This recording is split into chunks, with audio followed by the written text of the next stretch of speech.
Yamunatira vanachari. Yamunatira vanachari. Jaya Radha Madhava Kunja Bihari.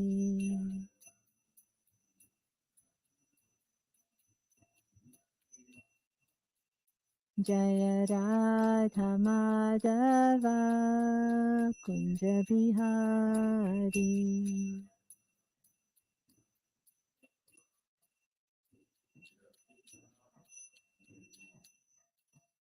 ISKCON Guruvant Ki Jai, Shri Prabhupada Ki Jai, Shishi Kudantai Mai Pashushi Ki Jai, Gaur Premanandi. Hare.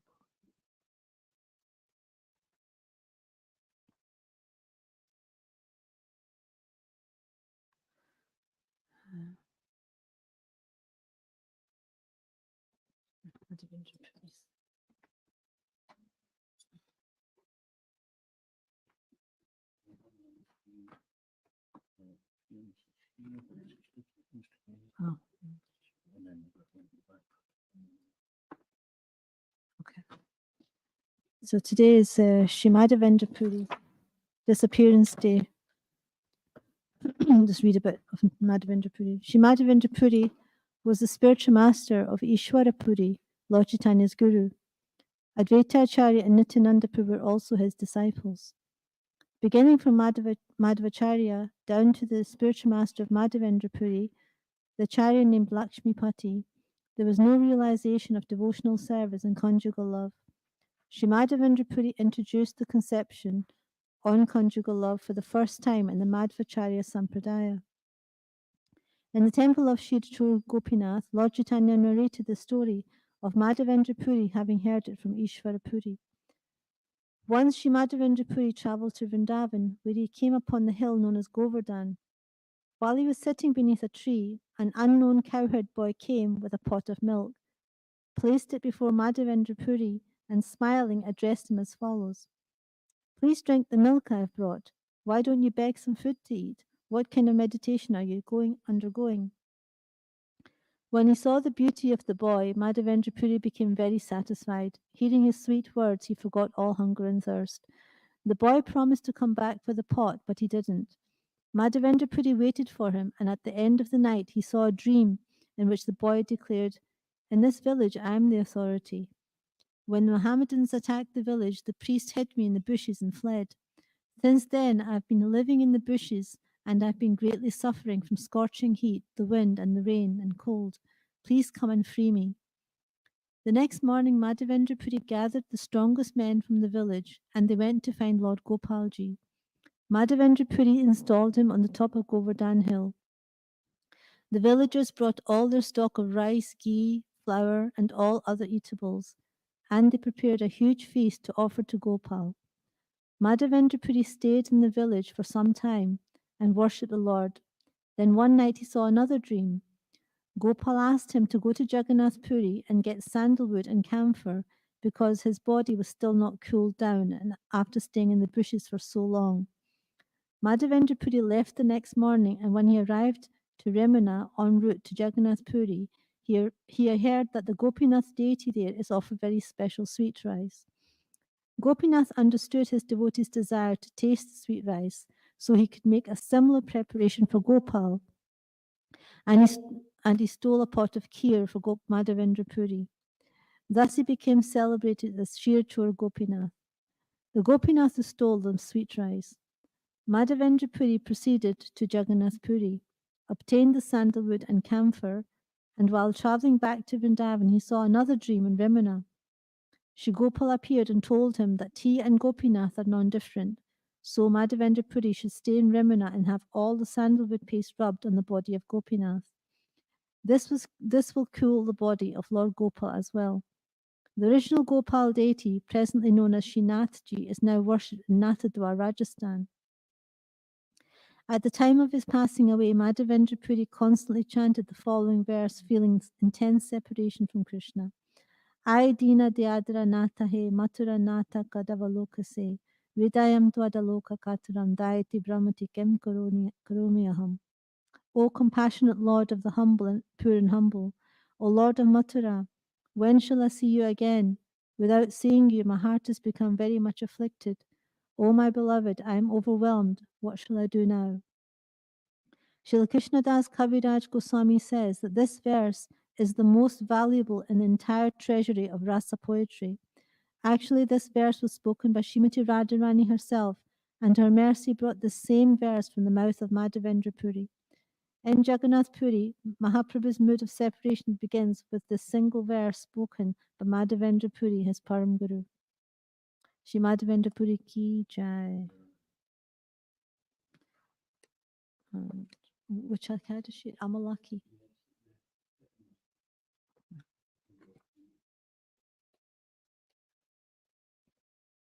Okay. So also, today's also Mahadwarishi, fasting from Amalaka Vrata Kadashi.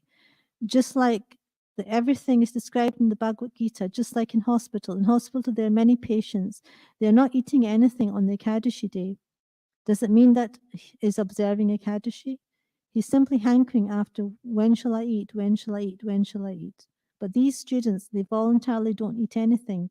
We don't say that you don't eat anything. Some fruits, some flowers, that's all. So param drishta nivartati, just like a child, he has got in his hand something he's eating.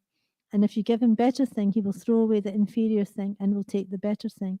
So here is Krishna consciousness. This is better engagement, better life, better philosophy, better consciousness. Everything is better. Therefore, they can give up the sinful activities of life, and that will promote to Krishna consciousness. That's from a Srimad Bhagavatam lecture, 1830, on the 22nd of April, 1973, Los Angeles. Amalaki Ekadashi ki jai.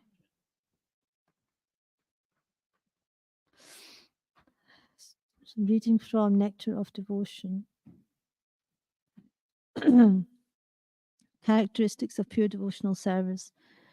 The rareness of pure devotional service. In the preliminary phase of spiritual life, there are different kinds of austerities, penalization. However, even if an executor of these processes is without any material desire, he still cannot achieve devotional service. And aspiring by oneself alone to achieve devotional service is also not very hopeful, because Krishna does not agree to award devotional service to merely anyone. Krishna can easily offer a person material happiness or even liberation, but he does not agree very easily to award a person engagement in his devotional service. Devotional service can in fact be attained only through the mercy of a pure devotee. In the Chaitanya Charitamrita Madhya Lila 19.151, it is said, by the mercy of the spiritual master who is a pure devotee, and by the mercy of Krishna, one can achieve the platform of devotional service. There is no other way. The rarity of devotional service is also confirmed in the Tantra Shastra, where Lord Shiva says to Sati, my dear Sati, if one is a very fine philosopher, analyzing the different processes of knowledge, he can achieve liberation from the material entanglement. By performance of the ritualistic sacrifices recommended in the Vedas, one can be elevated to the platform of pious activities and thereby enjoy the material comforts of life to the fullest extent. But all such endeavors can hardly offer anyone devotional service to Lord, not even if one tries for it by such processes for many, many thousands of births. In Srimad Bhagavatam, it is also confirmed by Prahlad Maharaj that merely by personal efforts or by the instructions of higher authorities, one cannot attain to the stage of devotional service. One must become blessed by the dust of the lotus feet of a pure devotee who is completely freed from the contamination of material desires. In the 5th canto of Srimad Bhagavatam, 6th chapter, verse 18, Narada also says to Yudhisthira, my dear king, it is Lord Krishna known as Mukunda, who is the eternal protector of the Pandavas and the Yadus. He is also your spiritual master and instructor in every respect. He is the only worshipable God for you. He is very dear and affectionate, and he is the director of all your activities, both individual and familial. And what's more, he sometimes carries out your orders as if he were your messenger. My dear king, how very fortunate you are, because for others all these favors given to you by the Supreme Lord would not even be dreamt of. The purport to this verse is that the Lord easily offers liberation, but he rarely agrees to offer a soul devotional service because by devotional service, the Lord himself becomes purchased by the devotee. So, Bhakti Yoga Ki Jai. And next, Bhakti Rasamrita Sindhu Ki Jai.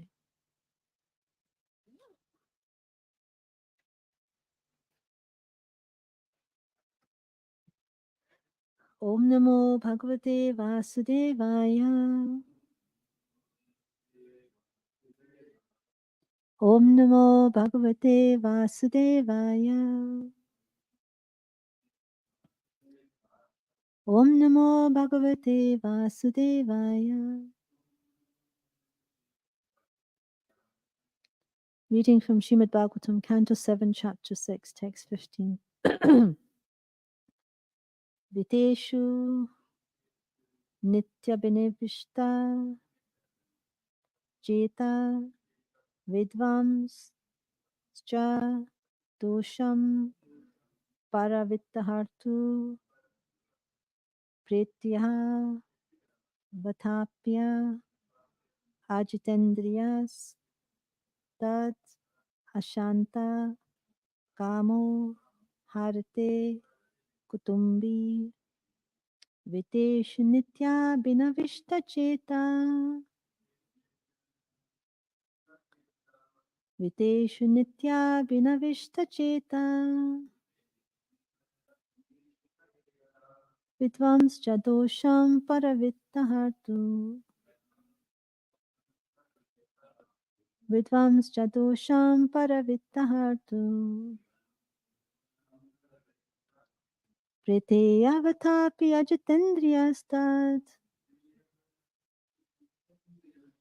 Prete Avatapi Ajitendriyastad Ashanta Kamo Harate Kutumbi Ashanta Kamo Harate Kutumbi Viteshu Nitya Binavishta Cheta Vidvams Tadosham Paravittahartu Prete Avatapi Ajitendriyastad Ashanta Kamo Harate Kutumbi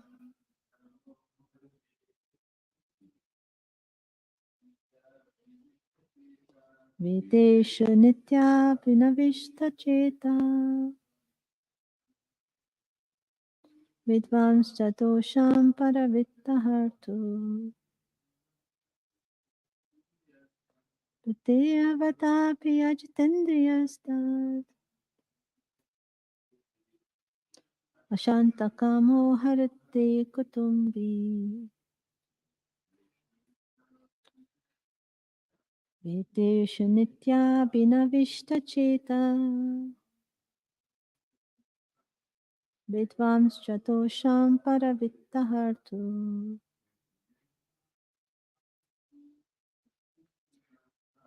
Prateha Vatapi Ajitendriyastad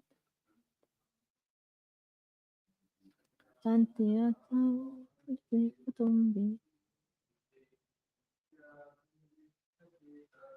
Viteshu Vita Binavishta Cheta Vidvams Chatosham Paravittahartu Yujasta Priya Vachendriyastad Santa Kamal Hatos Tubi Mataji Viteshu Nitya Binavishta Cheta Vidvams Tatosham Paravittahartu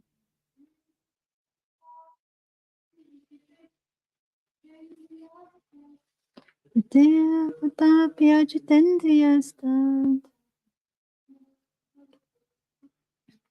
Ashanta Kamo Harate Kutumbi Viteshu and material wealth. Nitya Abanavishta Chetaha, whose mind is always absorbed. Vidvan, having learned. Cha, also. Dosham, the fault.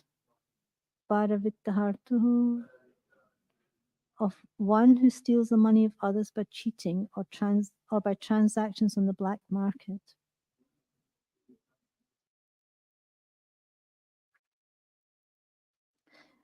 Pretya, after dying. Iha, in this material world. Va, or. Atapi, still.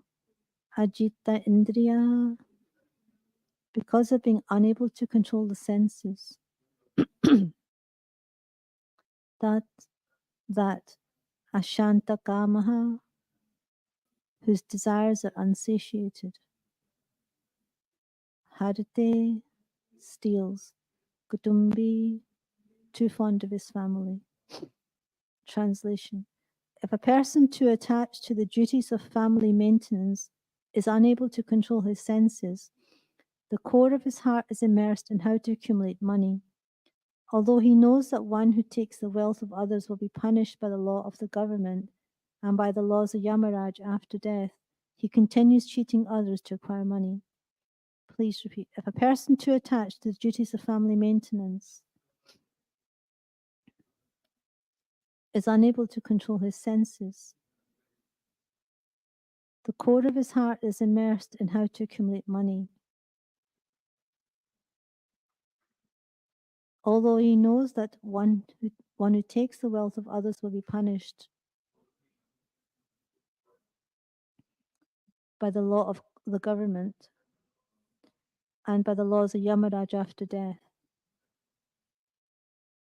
he continues cheating others to acquire money. Purport by Srila Prabhupada Ki Jai. Especially in these days, people do not believe in a next life or in the court of Yamaraj and the various punishments of the sinful. But at least one should know that one who cheats others to acquire money will be punished by the laws of the government. Nonetheless, people do not care about the laws of this life or those governing the next.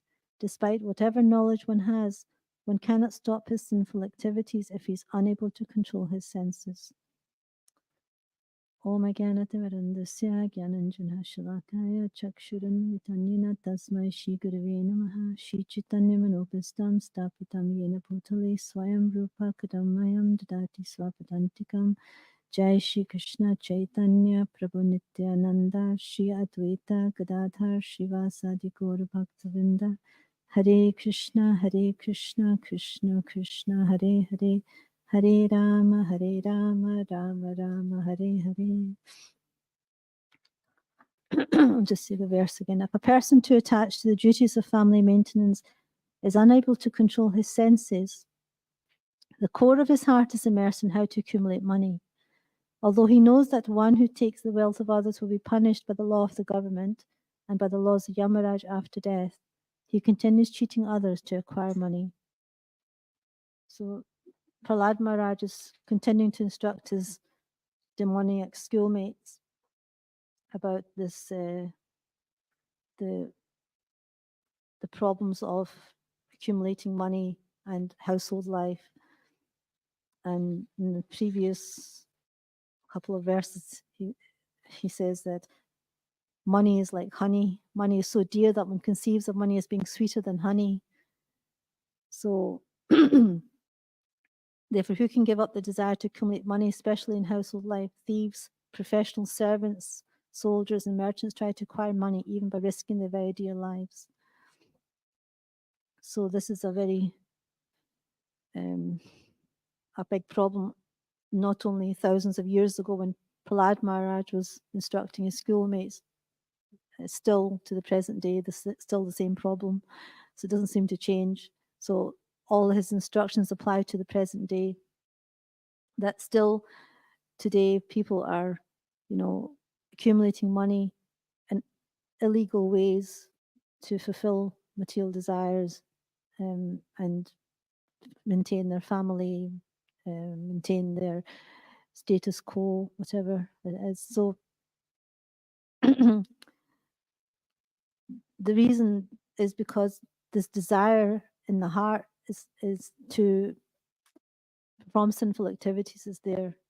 So this same question, well, the same point was put forward by Shukadev Goswami in the 6th canto of Bhagvatam. And Shukadev Goswami was putting forward that, you know, if one performs sinful activities, then we perform prayaschita or atonement to get free from that sinful reaction. But Parikshit Maharaj wasn't convinced of this, and he was putting forward. So Parikshit Maharaj rejected this because he said, even after atoning for sinful activities, one may still commit the same sin again and again.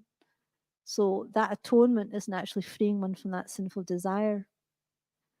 So what is the use of that atonement if it still continue doing it again and again? So he describes it like the bathing of an elephant. The elephant takes a bath, and then as soon as it comes out, immediately it throws dirt on its body. So it's like that. This atonement is like the bathing of an elephant because it's not freeing us from that sinful desire. And another example that's given is that a fire may destroy a forest of bamboo trees, but because the roots remain in the ground, then the bamboo will come up again. So it's not actually destroying that root of the bamboo tree. So that same bamboo tree will grow again. So its sins may appear again and again, even if we try to, you know, purify our life through austerity and so many and sense control, etc. There's still that desire in the heart may come up again. So Parikshit Maharaj wasn't satisfied with this this kind of method of atonement spoken by Shukadev Goswami. And Shukadev Goswami was actually testing Parikshit Maharaj to see if he was actually thinking in the right way. So after Parikshit Maharaj said, well, he's not really convinced of this atonement, then Shukadev Goswami gives him the real solution, which is bhakti, the process of bhakti.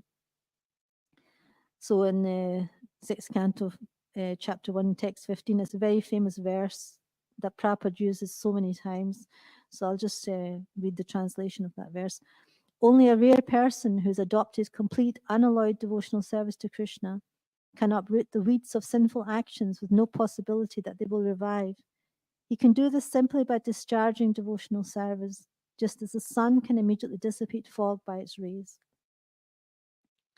So just like even before the sun comes up, when there's even a slight glimmer of light, that's considered dawn, then the fog disappears or the darkness disappears. So here the fog is considered like the sinful desires of the living entity. And the sunshine or the dawn is just like the slight touch of devotional service is the reflection, a bath of devotional service, a shadow of devotional service. So devotional service is the only way to free us. So as soon as we start performing devotional service, then we get this benefit is that we get free from the sinful desires. This is actually so important because any other process, as mentioned before, it doesn't actually uproot that sinful desire. So I guess devotional service is the only way to free us from these these sinful reactions, and eventually the sinful desire to perform those sinful activities. So so non-devotees, they undergo so many material hardships and suffering in the material world because they're prone to commit sinful activities again and again. And this desire to commit sinful activities continues in the heart because of ignorance. Ignorance means that they don't actually have any knowledge of what the purpose of life is, the relationship with the Lord. So, so there's different sort of karma that we have. We've got what our material body is like. That's our prarabdha karma. It's like somebody has got is suffering from some sinful reactions at the present moment. They may have some disease condition or some problem with the body, or they may be born in a low family or not very beautiful. So these are the effects of our sinful reactions. But then we've got the aparabdha karma, which refers to the potential suffering, because we've got so many desires in the heart, which are like the bij, the seeds of desire in the heart, and these cause us to commit sinful activities because they're there in the heart and they're just going to fructify, and that's unseen. So we don't see all that, it's not like we're seeing like the body, because all these sinful desires are in the heart. So these are the reactions of this is called aparabdha. So the seeds of sinful actions are unseen, but they're unlimited, and no one can trace out where they came from, where it all first started. So, so the prarabdha karma is what's already fructified. So this body is that fructification of those sinful desires or those sinful reactions. And but when one takes to devotional service, then we can actually get free from all these, whether it's the prarabdha, aparabdha, or the bij. It all gets destroyed by devotional service, because when devotional service is present in the heart, then the desires to perform sinful activities have no place there. So we don't have that inclination when our heart is purified of all these sinful desires. We don't have that desire to perform those sinful activities. So the sinful life is due to ignorance, which means one's forgetful of one's constitutional position as an eternal servant of Krishna. And when one revives that by devotional service, then it's like the fog gets lifted, all the sinful reactions get lifted.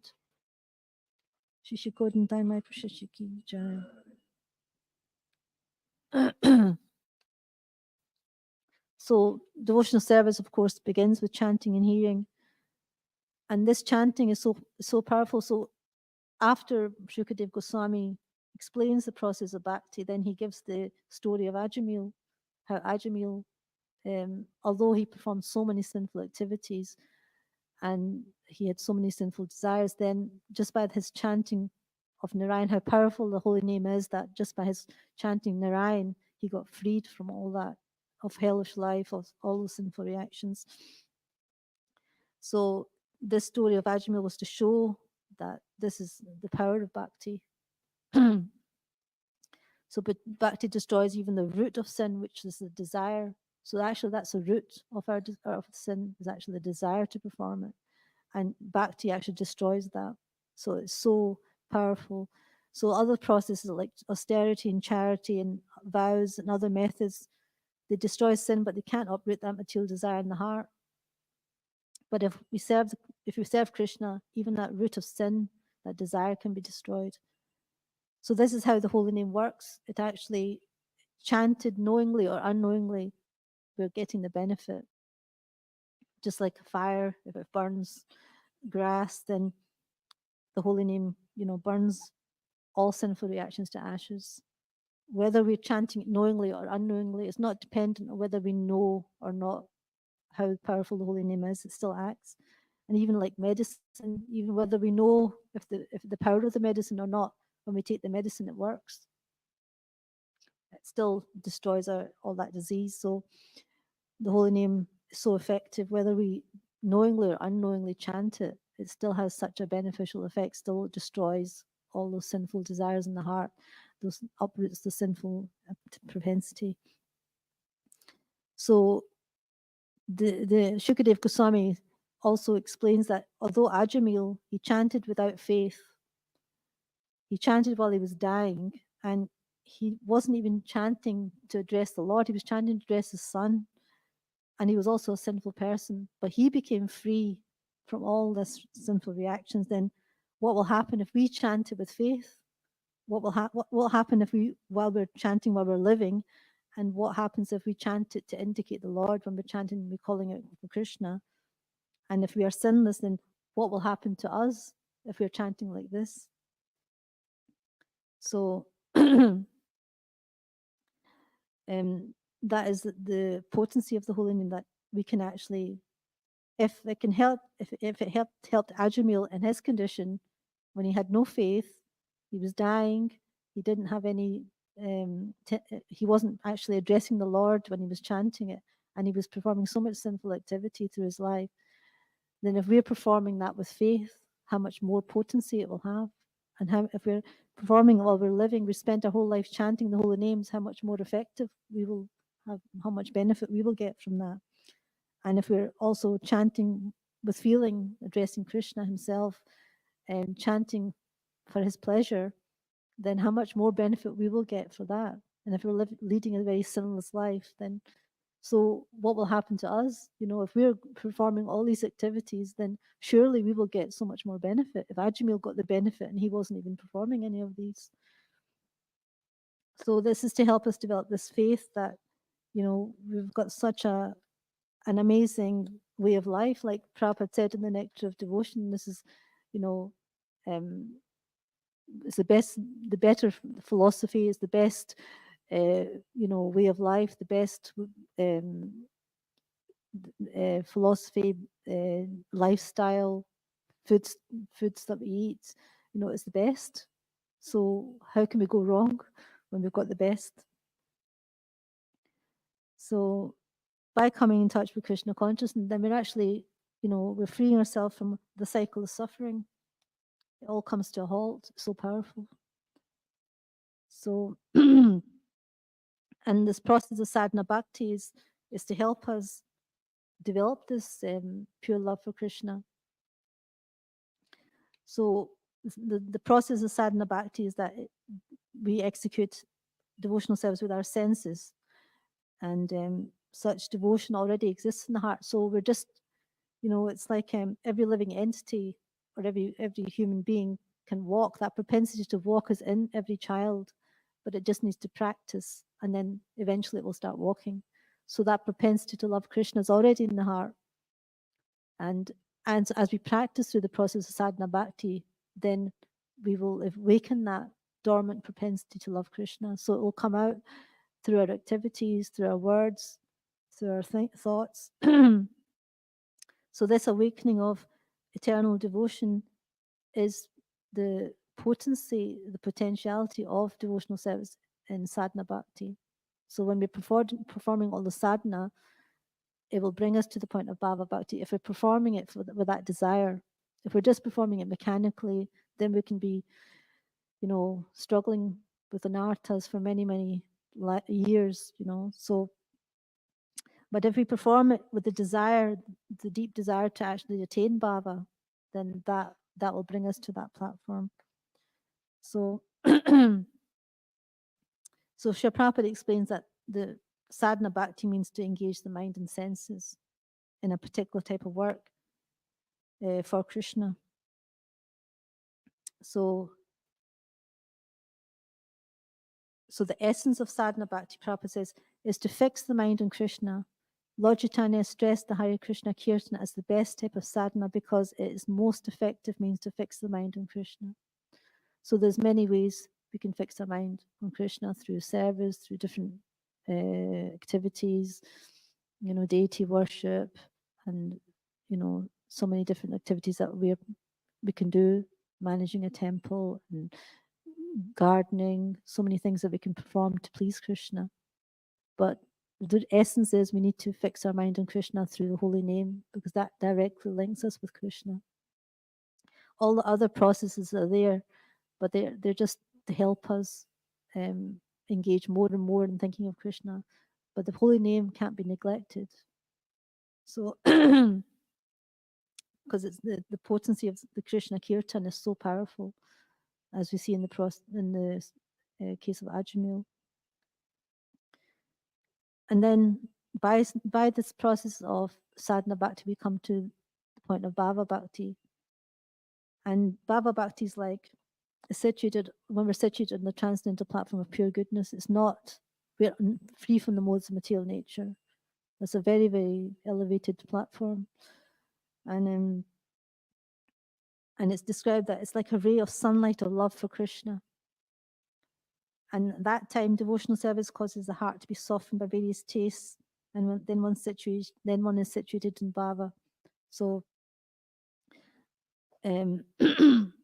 so we may question, like, how does sadhana bring about bhava bhakti? How does it do it?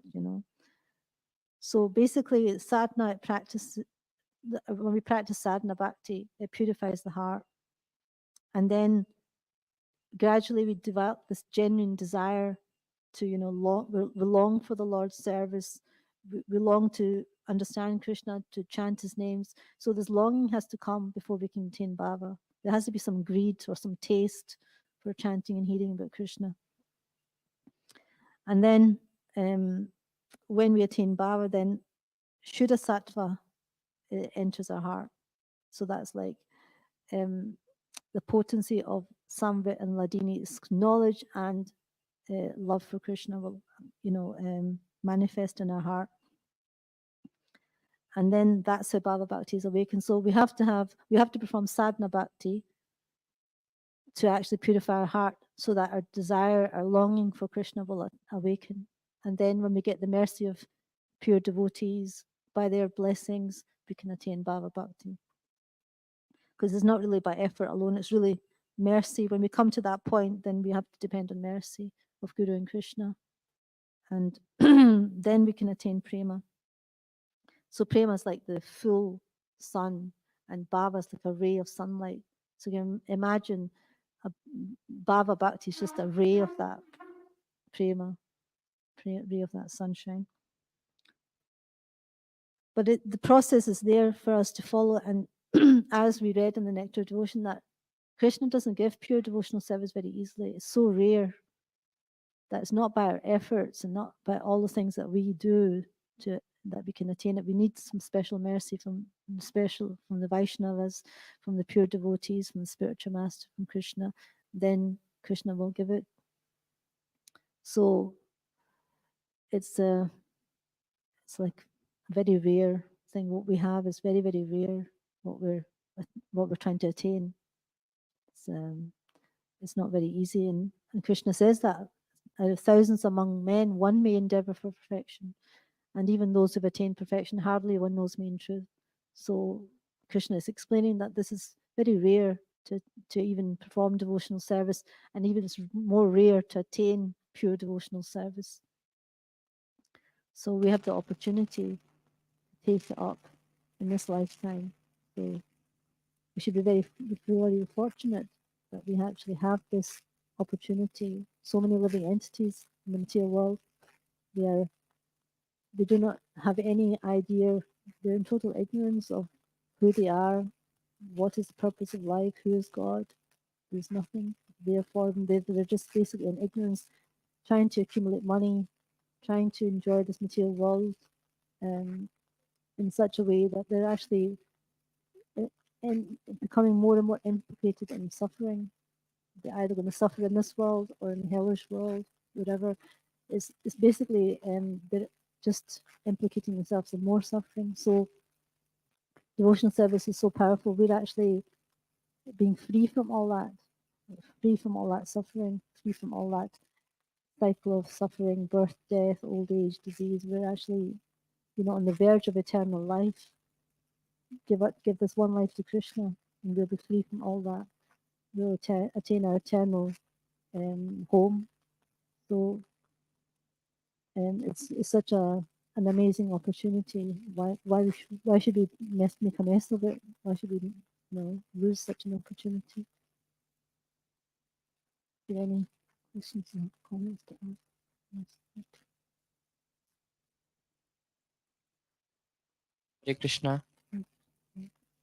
Nice class, Mataji. Thank you so much.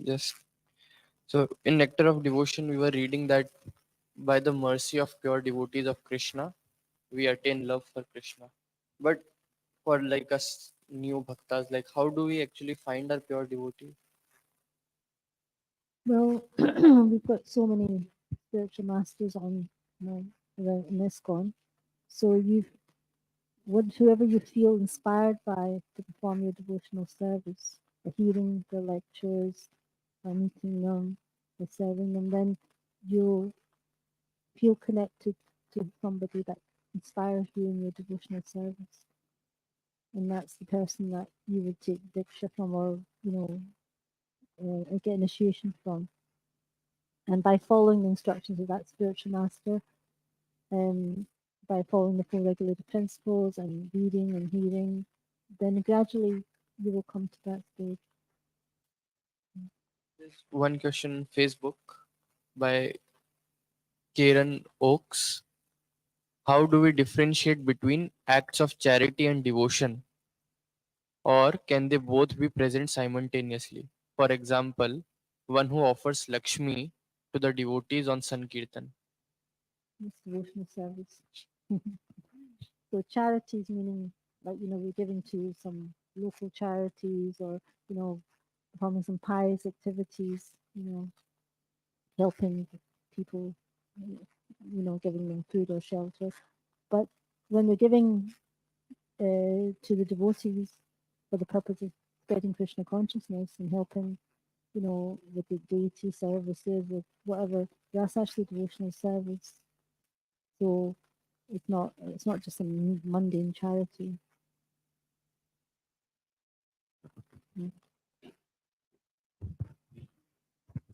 I think in Bhagavad Gita, Divisions of Faith, that Krishna explains about charity in different modes. So if you can understand clearly what people are doing by looking at what's in the different modes, charity in the mode of ignorance, passion and goodness, and then you can read the Devotional Service, chapter 12. So Bhagavad Gita explains it all very clearly. The translation, we see that Prahlad Maharaj says if a person is too attached to the duties of family maintenance, he is unable to control his senses. The core of his heart is immersed in how to accumulate money. But these days we see, most of the people are like that. And generally, I have observed this, that someone maybe before marriage not like that, but after marriage he gets, more more lusty for money. He tries to earn more money. He's in this mood that, oh, I need to provide for my family, for my children, for my grandchildren, and for my next 7 generations.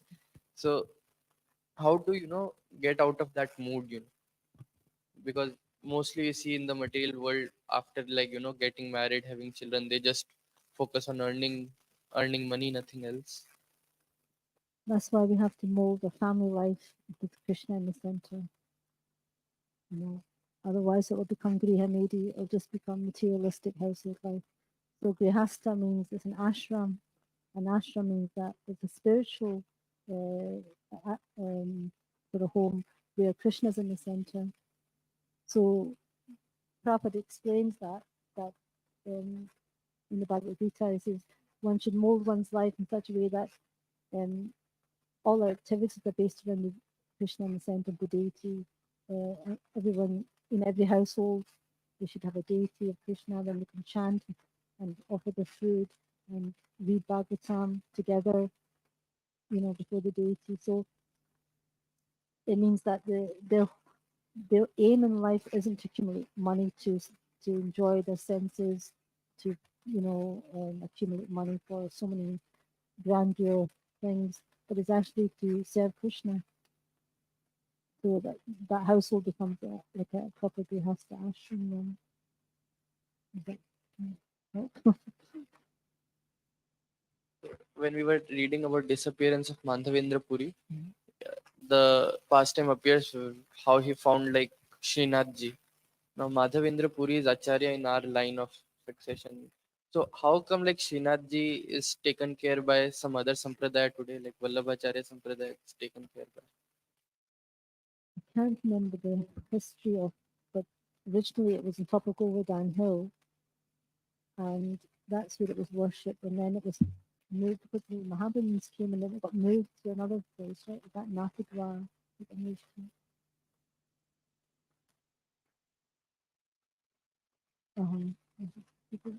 Rajasthan.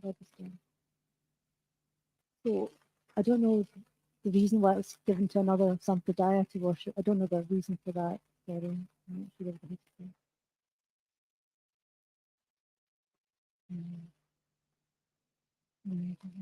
Sorry.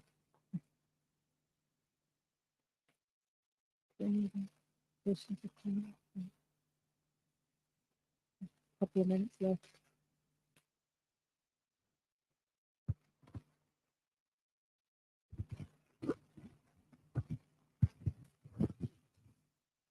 Prarabdha karma and aprarabdha karma. So with the karma, which is so prarabdha karma is current, which is currently manifest reactions. Is that right? Yeah. Where you can see and you can accept that this is my karma. But then the unseen or the aprarabdha karma, then the unseen seed, you can't quite recognize that. How can you recognize that and not just become like impelled to act upon it? Just because it's not fructified yet. That's why it's unseen. It's not come to fructify. Yeah.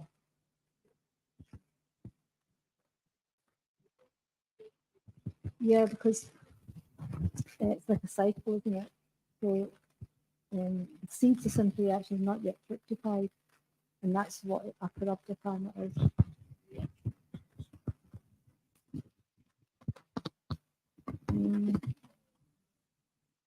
Yeah. So the original desire is the. I mean, I don't know, would that be called the beach as well? But the desire to sin is the beach, and then that unmind like that's yet to be fructified. That's the aparabdha. That's what I'm just saying.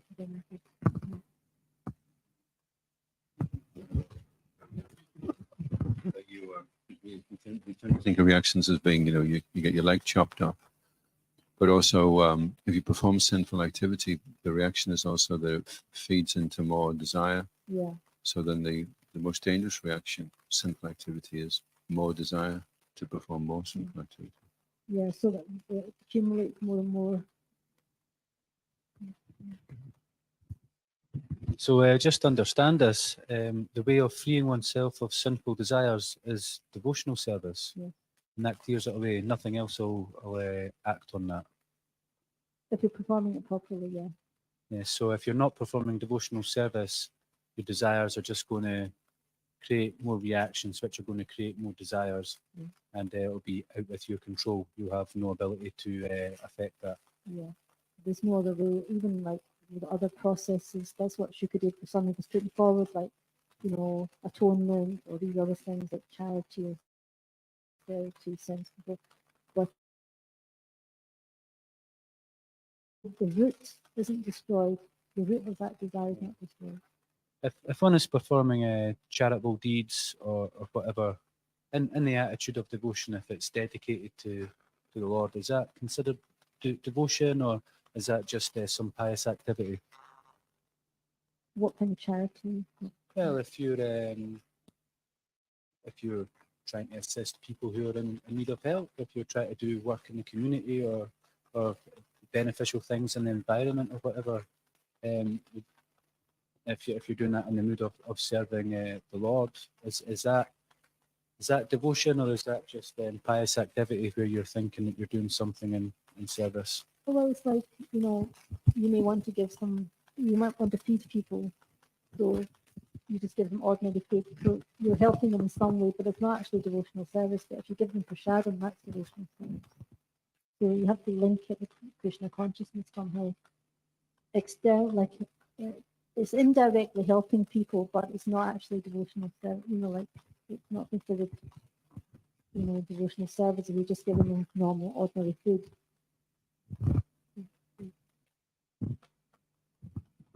Yeah, so once again, if you go back to the charity in different modes, and charity in the mode of ignorance neither benefits the receiver nor the giver.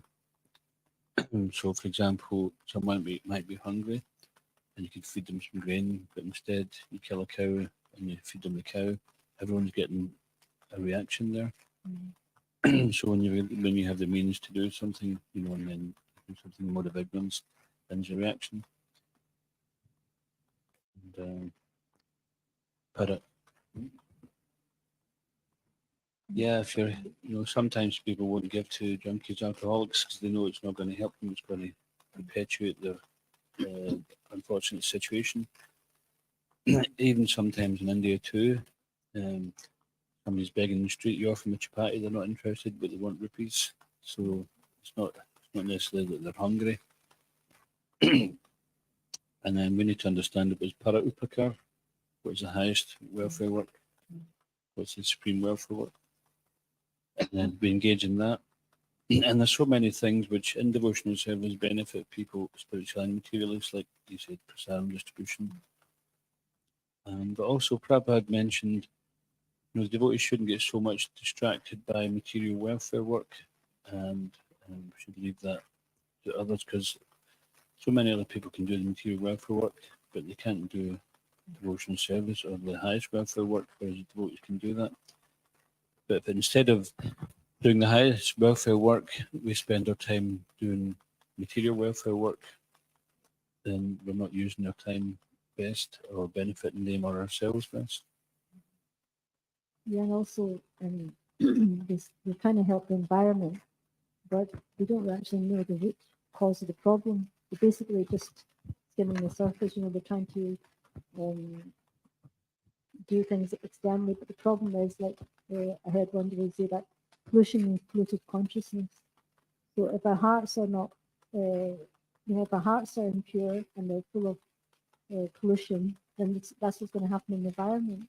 It's going to pollute the environment, isn't it? So we have greed in our heart and we have desire to exploit material nature. That's the problem. That's what we're trying to get to, the root of the problem. And the root of the problem can only be, addressed by Krishna consciousness. It can only be solved by Krishna consciousness, not by any other means.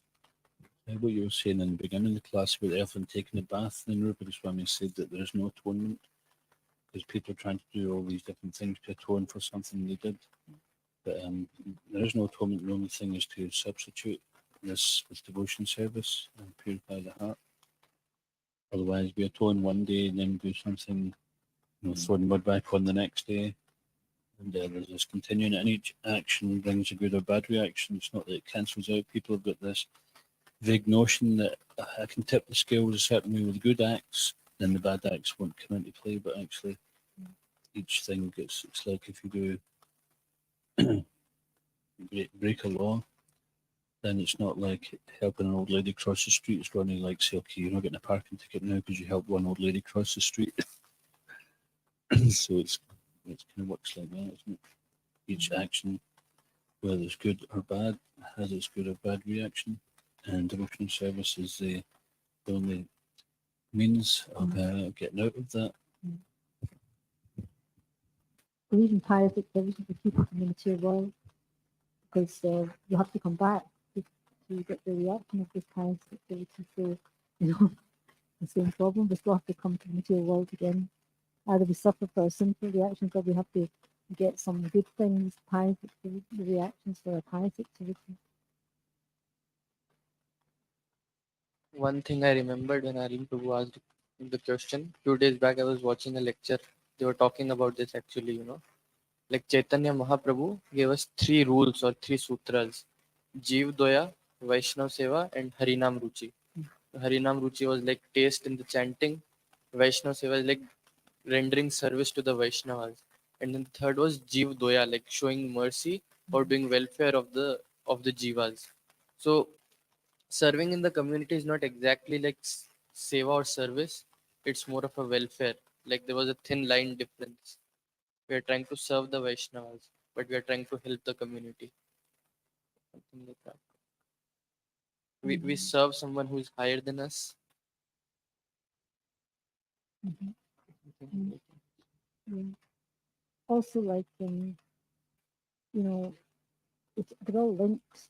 Like we have to do all three to actually get the full benefit of everything. Not just can do one and leave it, neglect the other two. As you were mentioning, the speaker also mentioned in the lecture that the highest benefit, like the Jeev Doya, highest welfare is giving them Krishna consciousness. So it means we have to have Krishna consciousness ourselves to give it to them. So we can only give what we have. So the more Krishna conscious we become, then the more we can give to others. So it really depends on how much we're chanting, how much we're serving the Vaishnavas, and that mood will affect other people. You see. So, is it a person can't be Krishna conscious until they're initiated? Not that we can't be Krishna conscious. It's we need all the help we can get. So to help us, we need somebody in our life that can help us, direct us, and guide us to Krishna. And can you perform proper devotional service before you're initiated, or are you just sort of performing activities in the hope of it becoming devotional service later on? I mean, we can even get liberation without the guru, but we can't attain prema. So it's like that, it's like we need to perform that process because Krishna doesn't really give us that Krishna prema without guru. It's really dependent on our relationship with our spiritual master and how much we are like dedicated to serving him. And it's one of those things that, it's like Ajamil, he didn't have a guru, he chanted and he got liberation sort of thing, But he didn't attain, he can attain Vaikuntha, but he didn't attain Golika, didn't attain Krishna Prema. So we need spiritual master because Krishna, this is what he likes, that we serve his devotees, we serve the pure devotees. And by their blessing, he gives us blessing. If we sing it every day, Yasha Prasada, Bhagavad Prasada, right? By the mercy of the spiritual master, we please Krishna, we attain Krishna.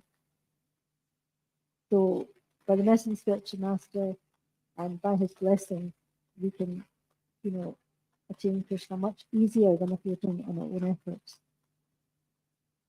We need all the help we can get. It's like somebody drowning. They can struggle and try to swim, but it's easier if somebody lifts them out of that, and helps them, gives them a rope to bring them up. It's much easier than you struggle in the ocean trying to swim, isn't it? So in the same way, we need all the help we can get. So we need Guru's help to guide us and direct us on how to serve Krishna the best we can. And also it helps us because when we make vows, then we have to keep them. If we don't make a vow, then it's like, well, I feel like doing it, I don't feel like doing it. But when you make a vow, it's like you have to commit yourself to doing it. So it helps strengthen our Krishna consciousness by doing it. So, if people who are, attending to the deities in the temple, they're doing devotional service. What about volunteers coming to the farm who are like peeling potatoes or doing some gardening? Are they also performing devotional service? Yeah. It's a Gyata Sukriti, they're unknowingly performing it. They're not even aware that they're performing devotional service. So they're unknowingly, but it'll have a beneficial effect because whatever we perform in devotional service is never lost. So at some point, they will come to the point where they will want to actively, chant and perform Bhakti Yoga. But right now, they're performing unknowingly devotional service. So but still, as I said, it's not that whether they know it or not, they're still getting the benefit of the chanting, of the prasadam that they're taking, and the whatever service they're performing is a holy dam. So whatever they're doing is going to benefit them eternally. So it's not just like in this lifetime, but eternally they will benefit from it. Yeah, so the principle of dovetailing Prabhupada talks about. So we may not be like fully purely devotional in our attitude, but we're dovetailing our different activities in Krishna service, and the spiritual master is engaging us to do that. So he's benefiting us, and we're also dovetailing, for example, volunteers or people on the street. They might not know. Sometimes they're quite happy to give a donation. They don't even want a book, so we'll take that and use it in Krishna service, and therefore we're dovetailing that. So instead of them spending the money on going to the pub or buying a fish supper or something like that, and the devotee takes it, spends it on getting more books, or providing prasadam, serving the deities, serving the devotees. So in this way, people's activities are dovetailed. They don't know it, but still it has its effect. And that's the science of devotional service. Isn't Yeah. So, there's different levels of devotional service. So, somebody may just do a little bit, peel a few potatoes, and then go away. But that's the start of the devotional service. You have to start somewhere. At some point, we all started. We got unknowingly we performed some devotional service, and then from there on, we became attracted to more and more devotional service, and that's how it starts. So, it's never lost. That's why we're here.